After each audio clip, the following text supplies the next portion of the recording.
Así que hermanos, le damos la bienvenida a todos. Buenas noches, que el Señor les bendiga. Oramos y ya empezamos con el hermano Manuel Galeano. Señor, te Adelante. alabamos, te bendecimos y te decimos gracias por la oportunidad que tenemos de escuchar tu palabra desde la comodidad de nuestra casa.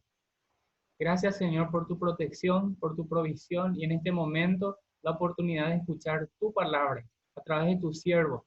Gracias, Señor, por el hermano Manuel, por su familia, por su ministerio. Bendice, Señor, con salud, con sabiduría y esta noche para que podamos ser animados y desafiados por tu palabra para hacer tu voluntad. En el nombre de Jesús oramos. Amén. Hermano Amén. Manuel, muchas gracias. Bienvenido. Ok, Te escuchamos. ok. Antes que nada, quiero dar gracias a Dios por la oportunidad que Él me da de estar compartiendo con cada uno de ustedes.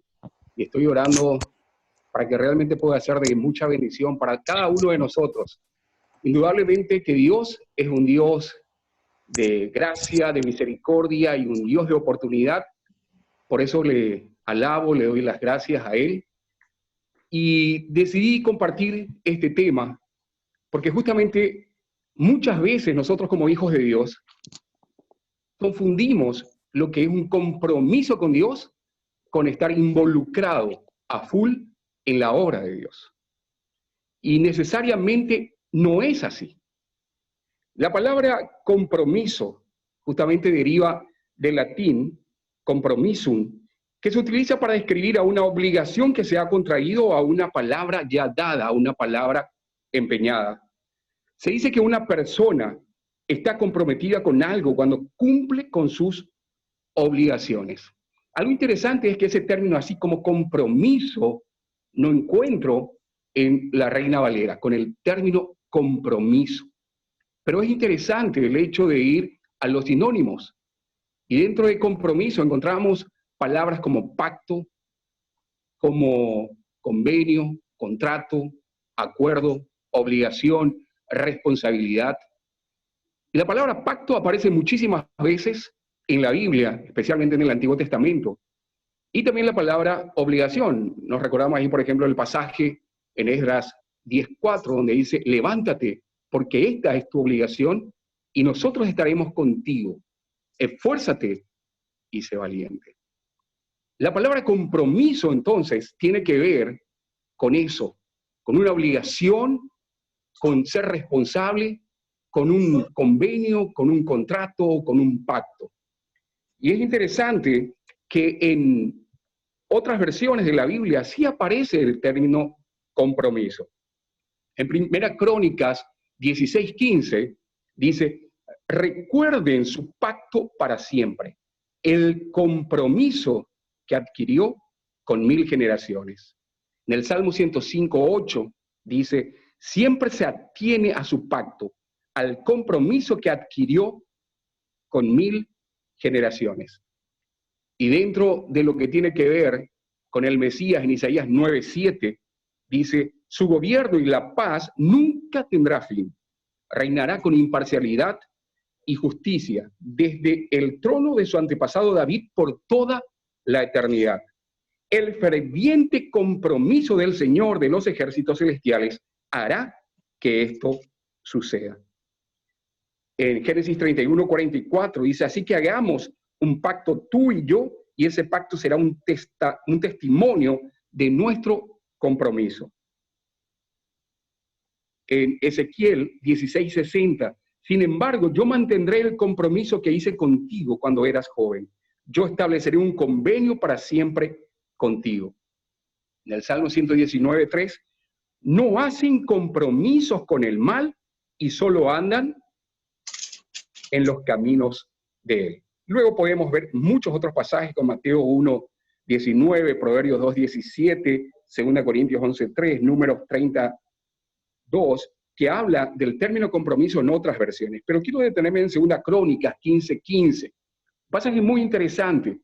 El rey Asa estaba gobernando en Judá y algo interesante en 15:15 dice, todos estaban felices de haber hecho este compromiso, porque lo habían hecho de todo corazón y con firme voluntad habían buscado al Señor, ya que lo necesitaban por sobre todas las cosas y lo habían encontrado, y Dios les dio paz a través de toda la nación. Me encanta este versículo porque justamente Asa fue uno de los pocos reyes de Judá que hizo lo correcto.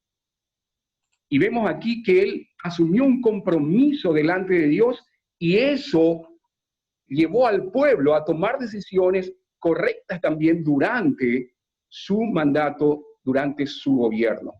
De allí la importancia de buscar al Señor de todo corazón. Por eso el tema es compromiso con Dios. Y una vida de compromiso con Dios se manifiesta a través de 5 o 6 evidencias fundamentales. Por eso quiero ir con el número 1, la primera evidencia. Alguien que está comprometido con Dios es una persona que tiene una vida de confesión de pecados. Primera Juan 1:9, el pasaje muy conocido, que justamente va hablando acerca, si confesamos nuestros pecados, Él es fiel y justo para perdonar nuestros pecados y limpiarnos de toda maldad.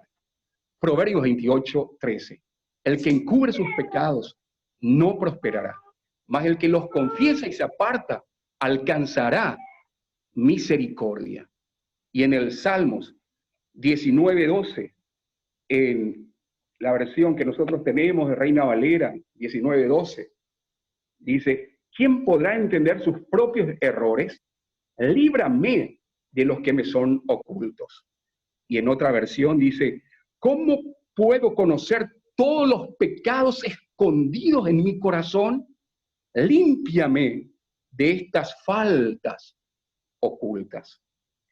Salmos 38:18 dice,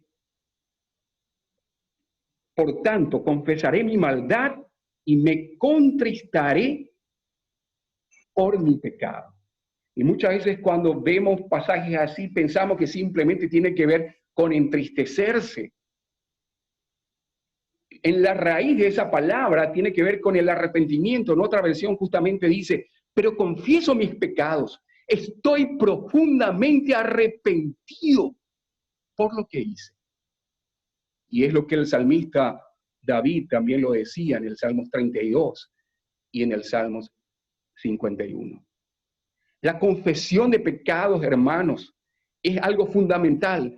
Una persona que asume un compromiso con Dios diariamente debe tener una vida de confesión de pecados. Y muchas veces nosotros como hijos de Dios podemos dejar pasar los pecados en nuestras vidas. Y más cuando estamos metidos en el ministerio, si estamos sirviendo al Señor y estamos en cargos dentro de una iglesia, más todavía de repente cuesta llegar a confesar nuestros pecados. Esa confesión que tiene que estar de acuerdo con lo sucio y lo vil de mi pecado y decirle a Dios lo que he hecho, de la manera que lo he hecho y arrepentirme, cambiar de mentalidad en cuanto a mi pecado. Y hermanos, algo clave en la vida cristiana para estar comprometidos con Dios es la confesión de pecados. Necesitamos llegar a ese punto de ser genuinos, porque muchas veces queremos encubrir, como lo hizo David y tantas personas en la vida. Es solo la gracia de Dios que hace que cada uno de nosotros, cuando nos arrepentimos, cuando nos humillamos, que Él nuevamente nos restaure y nos levante. Y muchas personas no quieren pasar por ese proceso de comenzar de cero. Pero hermanos, necesitamos, de allí la importancia de que cada uno de nosotros podamos arreglar nuestras cuentas delante de Dios. Que podamos humillarnos, porque al corazón contrito y humillado, Dios no desprecia, Dios no rechaza. ¿Y cómo cuesta? Cuesta, cuanto más uno está arriba, cuesta admitir sus pecados. Pero sin esto no se puede avanzar. No podemos decir que tenemos un compromiso con Dios por más de que estamos liderando en la obra de Dios. La primera evidencia de un compromiso con Dios es la confesión de pecados. Necesitamos llegar a ese punto en nuestras vidas. Confesión de pecados. Pero esa confesión de pecados personal, a solas con Dios. Pero no solo es la confesión de pecado personal, sino también confesión de pecado por el pueblo de Dios. En Santiago 5:16, justamente nos anima a orar unos por otros. Y esto es importantísimo. Y muchas veces, capaz, no lo hacemos o hacemos muy poco. Dice la Biblia, confesad vuestras ofensas, en otra versión dice vuestros pecados, unos a otros, y orad unos por otros para que seáis sanados. La oración eficaz del justo puede mucho. La mayor parte de este versículo se utiliza solo la última parte. La oración eficaz del justo puede mucho. Pero hay que ver todo lo que dice. Confesad vuestros pecados, confesad vuestras ofensas, unos a otros. Orad unos por otros. Y hermanos, no solo necesitamos confesar nuestros pecados, sino necesitamos también confesarnos unos a otros. Necesitamos tener personas de confianza, personas que podemos hablar, compartir nuestras cargas, nuestras luchas, y aún que sea un confidente donde podamos hablarle de lo que estamos pasando y confesarle nuestros pecados. Y si necesitamos ayuda, que esa persona sea un nexo para que justamente podamos confesar nuestros pecados a Dios y donde corresponde. De allí la importancia de confesar nuestros pecados personales, pero también confesarnos unos a otros. Sobrellevar la carga los unos de los otros. Confesión personal, confesión por el pueblo de Dios. Recuerdan el pasaje allá en Nehemías, del capítulo 1, 4 y del 7 al 11, donde él pidió perdón a Dios por el pecado del pueblo. Se consideró también a sí mismo pecador, como si él también era parte del problema. Y hermanos, necesitamos cada uno de nosotros llegar hasta ese punto de aceptar nuestra pecaminosidad y también del pueblo de Dios. Pero no solo los pecados personales, los pecados por el pueblo de Dios, sino también los pecados del país. Más que nunca en este tiempo se está usando y mucho el pasaje de 2 Crónicas 7:14. Y recordamos ese pasaje donde justamente va hablando acerca de la necesidad de humillarnos delante de Dios. Y recuerdo el pasaje que dice, si se humillare mi pueblo, sobre el cual mi nombre es invocado, y oraren y buscaren mi rostro, y se convirtieren de sus malos caminos, entonces yo iré desde los cielos y perdonaré sus pecados y sanaré su tierra. Y hermanos, la confesión de pecados personal, particular, es muy importante y necesaria. Por el pueblo de Dios, por la iglesia, los pecados de la iglesia y los pecados del país. Necesitamos confesar nuestros pecados. La primera evidencia de una persona que tiene un compromiso con Dios es que tiene una vida de confesión de pecados. Pero la segunda evidencia es una fundamental. Es una vida de comunión con Dios. Comunión con Dios. En el pasaje de Salmos 25:14 dice, la comunión íntima de Jehová es con los que le temen, y a ellos dará a conocer su pacto. La comunión íntima de Jehová es con los que le temen, y a ellos dará a conocer su pacto. En 1 Juan 3:24, los que obedecen los mandamientos de Dios permanecen en comunión con Él, y Él permanece en comunión con ellos. El pasaje Génesis 5:24 en nuestra versión de Reina Valera dice, caminó pues Enoc con Dios y desapareció porque le llevó Dios. En otra versión dice, andando en íntima comunión con Dios. Y un día desapareció porque Dios se lo llevó. Comunión con Dios. Hace un tiempo atrás, la frase típica de muchos de nosotros era, no tengo mucho tiempo, no tengo mucho tiempo. Esa excusa hoy se puede desterrar completamente. Hoy tenemos tiempo. Y es verso nada más el hecho de que no tenemos tiempo, porque eso es una decisión personal de apartar cada día ese momento para estar en íntima comunión con Dios. Y no es simplemente hacer una hora silenciosa o cualquier otro tipo de devocional que uno tenga. Esa comunión con Dios es ese tiempo a solas que hemos decidido como prioridad en el día a día. Como prioridad, porque vivimos vidas aceleradas. Y justamente si arrancamos tarde, ya se complica y dejamos para atrás ese tiempo a solas con Dios. Y esto es algo sabido, pero muchas veces dejado a un lado. Y una persona que tiene un compromiso con Dios es una persona que tiene una comunión con Dios de una manera personal, diaria, que se anticipa, así como decía el salmista al alba, y puede estar allí en la presencia de Dios. Jesucristo lo hizo. Y si Él lo hizo, nos dejó el ejemplo para que sigamos sus pisadas. Y hermanos, si decimos que estamos comprometidos con Dios, necesitamos tener una comunión con Dios.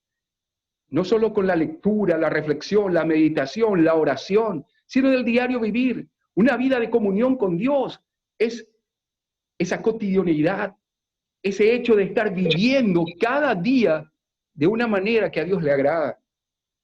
La comunión íntima de Jehová es con los que le temen, con los que le obedecen. Y hermanos, vos y yo necesitamos tener una vida de comunión con Dios. Y esa vida de comunión con Dios comienza allí en lo privado. El pasaje de Mateo 6, versículo 6, justamente nos va hablando de allí en lo secreto, de orar en secreto. Entrar en tu aposento, encerrarte, estar en la presencia de Dios. Muchas veces podemos querer figurar, aparecer y decir yo hago esto, aquello. Comienza en lo secreto, a solas con Dios. Esa comunión con Dios entonces debe ser privada, particular, pero también debe ser una comunión con Dios parental, con la familia. Cuán importante es tener ese momento del altar familiar, de estar reunidos con la familia para orar, para leer su palabra, para compartir juntos, para interesarnos el uno por el otro. Hoy muchas familias casi ya ni tienen tiempo de estar juntos y mucho menos de tener una comunión en familia con Dios. Y ese pasaje de Deuteronomio, capítulo 6, es muy interesante, porque allí justamente encontramos que Dios le había dicho al pueblo de Israel, y estas palabras que yo te mando hoy estarán sobre tu corazón, y las repetirás a tus hijos y hablarás de ellas, estando en tu casa y andando por el camino y al acostarte y cuando te levantes. Y las atarás como una señal en tu frente, en tu mano, y estarán como frontales entre tus ojos, y las escribirás en los postes de tu casa y en tus puertas. Hermano, hermana, la pregunta para cada uno de nosotros. ¿Tenemos ese momento cada día solas con Dios? ¿Qué tal ese tiempo con nuestra familia, con nuestra esposa, con nuestros hijos? Si decimos que tenemos un compromiso con Dios, indudablemente, esto no puede faltar. La primera evidencia, confesión de pecados. La segunda evidencia, comunión con Dios. Y dentro de comunión con Dios, también podemos extender esto y ver la comunión que debemos tener con los hermanos. Con los hermanos. Y saben, una de las cosas que más ha afectado al pueblo de Dios es el problema del perdón. Es decir, la carencia del perdón. Muchas veces nos cuesta soltar, dejar ir, cancelar, marchar, dejar pasar. El término perdón implica esas cosas. Y en la Biblia una y otra vez encontramos que debemos perdonar así como Cristo nos perdonó. En Efesios 4:32, en Colosenses 3:13, justamente nos va hablando acerca de eso. Y muchas veces nosotros, seres humanos, no queremos perdonar. Sin embargo, en la palabra de Dios vemos de una manera muy clara cómo Jesucristo nos perdonó sin que mereciéramos su perdón. Cito el pasaje allí de Colosenses 3:13. Soportándoos unos a otros y perdonándoos unos a otros, si alguno tuviere queja contra otro, de la manera que Cristo os perdonó, así también hacedlo vosotros. O sea, el ejemplo nos dejó Jesús. De la manera que Él nos perdonó, tenemos que perdonar. Y sí, muchas veces cuesta. Cuesta por la lucha que tenemos dentro, entre la carne y el espíritu. Cuesta por la carnalidad. Pero cuando dejamos que el espíritu realmente gobierne nuestras vidas, vamos a perdonar. Y el perdón es mucho más que simplemente disculpar a otro por una acción considerada como una ofensa. Es renunciar eventualmente a vengarse o reclamar un justo castigo o restitución, optando por no tener en cuenta la ofensa en el futuro, de modo que las relaciones entre el perdonador y el perdonado no queden más o menos afectados. En la Biblia el pecado se asemeja a una deuda y el perdón a la cancelación de esta. Vemos ahí en Lucas 11, también en Mateo 18, ese ejemplo. El verbo griego que se traduce perdonar significa pasar por alto una deuda, renunciar a ella al no exigir su pago. Hermanos, el perdón no es un sentimiento. El perdón es una decisión. Por eso, cuando decidimos perdonar a alguien que nos ha herido, ya no consideramos que nos deba nada. Perdonar no significa que pensemos que está bien lo que hizo o que no nos duela. Más bien, hemos decidido no guardar resentimiento, aunque tengamos razones para estar molestos. Si estamos enojados y resentidos y no perdonamos, en realidad nosotros somos los perjudicados. Y hermanos, muchas veces vos y yo podemos vivir con resentimientos en el corazón. El resentimiento es el enojo guardado en el corazón ante una persona, circunstancia o alguna cosa que nos causó algún tipo de malestar. Cuando el resentimiento no es confrontado franca y honestamente y erradicado de nuestra vida, corre el riesgo de transformarse en rencor, que en esencia es resentimiento arraigado y tenaz. El rencor es condenado en la palabra de Dios. En Levítico 19:18 dice: no te vengarás ni guardarás rencor a los hijos de tu pueblo, sino amarás a tu prójimo como a ti mismo, yo Jehová.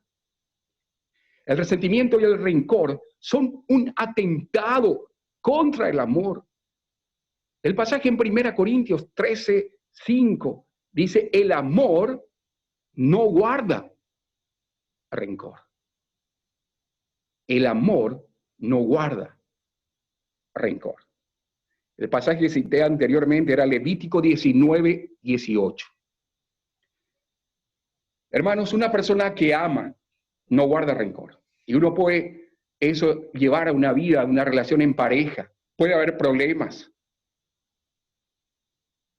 Pero el que ama justamente no guarda rencor en su corazón. Trata de hablar, de dialogar, de solucionar los problemas. Y así se tiene que trasladar eso en cualquier área de nuestras vidas. Por eso, una persona que no perdona va a tener resentimiento, puede llegar a tener rencor, pero también amargura. El pasaje de Hebreos 12:15. Mira bien, no sea que alguno deje de recibir la gracia de Dios, que brotando alguna raíz de amargura os estorbe y por ella muchos sean contaminados. Amargura, algo punzante, venenoso, algo que atraviesa, que perfora, algo amargo. Una persona con amargura en su corazón, literalmente, es una persona que destila veneno, perfora el alma de las personas con sus palabras, es punzante como el cuchillo y sobre todo su sabor es amargo. Además, este pecado contamina a todos los que están alrededor del amargado, ya que le salpicó con el veneno vertido a través de las palabras que salen de su boca. La amargura puede llegar a convertir a una persona que antes era amable, dulce, en una persona desagradable. Uno de los motivos por los cuales surge la amargura es por las heridas del pasado. La queja constante es una señal evidente. La murmuración, siempre en contra de otras personas. Casi todo el tiempo están airados y se las pasan maldiciendo continuamente. Mi hermano, mi hermana, vos y yo, si no perdonamos, lógicamente, vamos a tener estas cosas en nuestras vidas. Resentimiento, rencor, amargura. Y como recién estábamos hablando, una evidencia de alguien que vive con eso. Es alguien que constantemente habla mal de otras personas.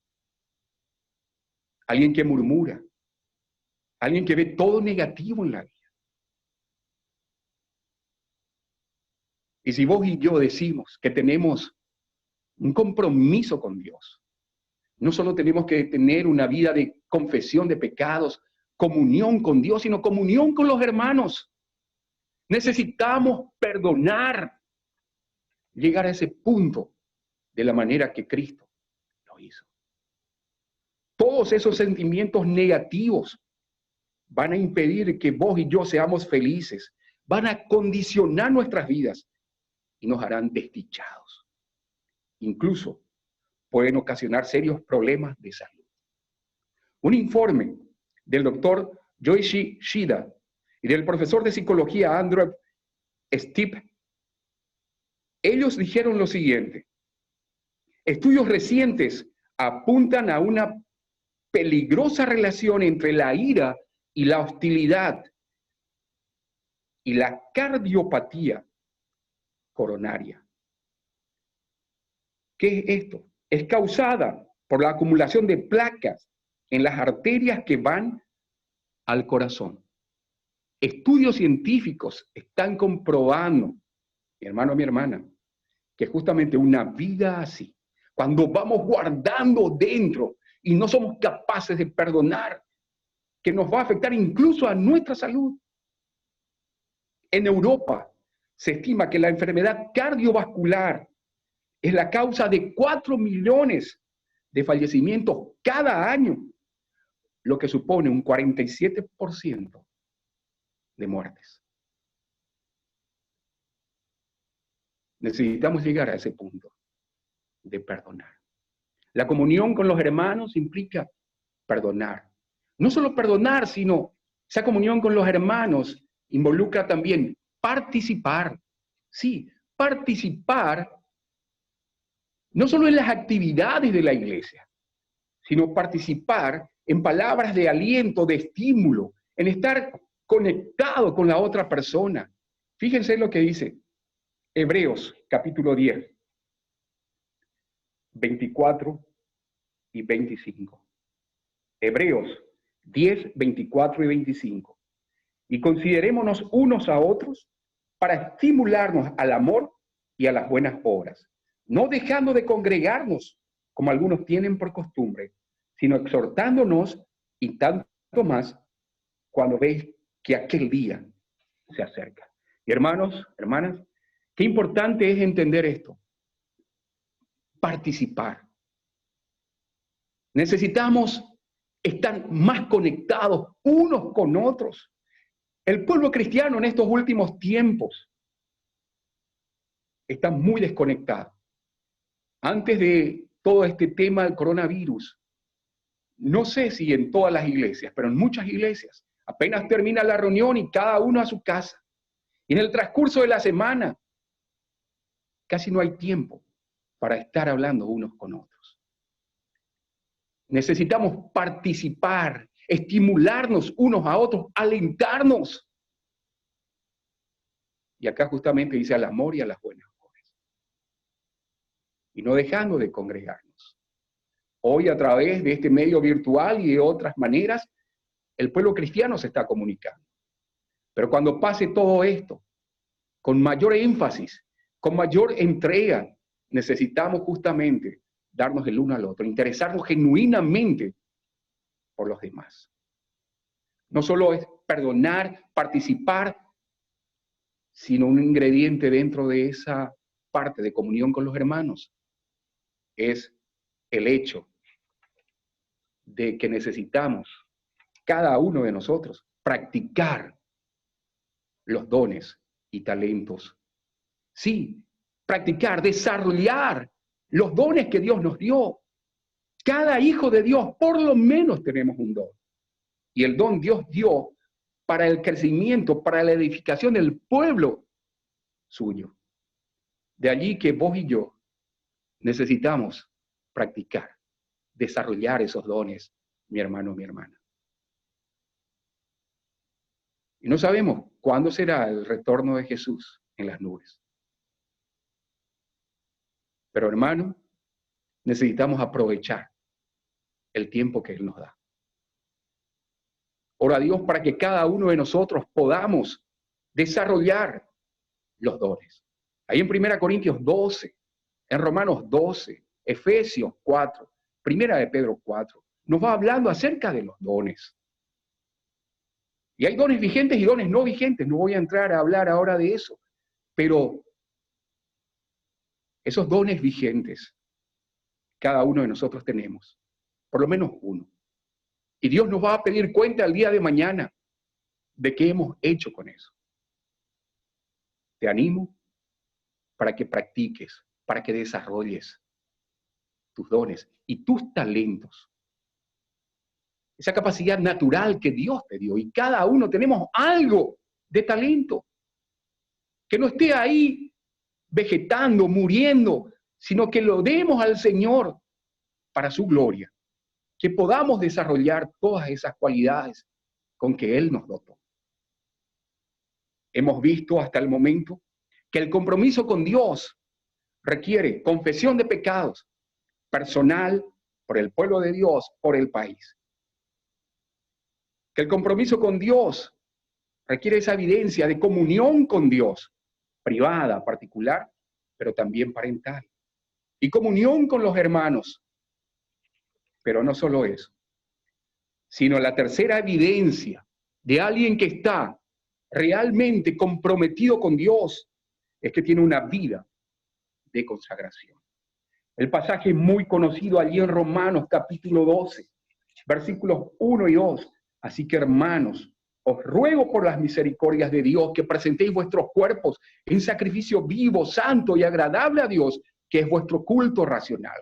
No os conforméis a este siglo, sino transformaos por medio de la renovación de vuestro entendimiento, para que comprobéis cuál sea la buena voluntad de Dios, agradable y perfecta. Consagración. Hoy día, cuando nos consagramos al Señor, llegamos a hacer un sacrificio vivo, abandonamos nuestras pretensiones y nos entregamos completamente en las manos del Señor.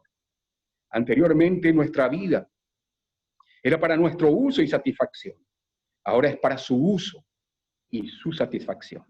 Sencillamente estamos diciéndole, Señor Jesús, soy para ti. Ya no me pertenezco a mí mismo, al mundo o a cualquier otra cosa. Como lo dijo el apóstol Pablo. Con Cristo estoy juntamente crucificado y ya no vivo yo, mas vive Cristo en mí. Lo que ahora vivo en la carne, lo vivo en la fe del Hijo de Dios, el cual me amó y se entregó a sí mismo. Consagración. Y dentro de consagración, justamente, podemos indicar que esa es una decisión consciente y voluntaria de dedicar tu alma, tu mente, tu corazón y tu cuerpo a Dios. Os ruego, es una petición, es un pedido, es una súplica, no es una imposición. Por las misericordias, es plural. Dios tiene mucha misericordia porque necesitamos demasiada misericordia. Hermanos, la consagración es más que sentir empatía y compasión genuina por las personas, y para traducir esa compasión en acciones llevadas a cabo con alegría. Eso tiene que ver la misericordia. Es más que simplemente una empatía. Es una compasión genuina. Y en la Biblia encontramos muchísimos pasajes que nos hablan acerca de eso. ¿Qué implica la consagración? Presentar nuestro cuerpo a Dios. Antes de conocer a Cristo, y por qué no, también después de conocer a Cristo. En muchas ocasiones pudimos haber usado nuestro cuerpo para cometer toda clase de pecado. Pero en un momento consciente, una decisión, hemos decidido entregar, presentar nuestro cuerpo a Dios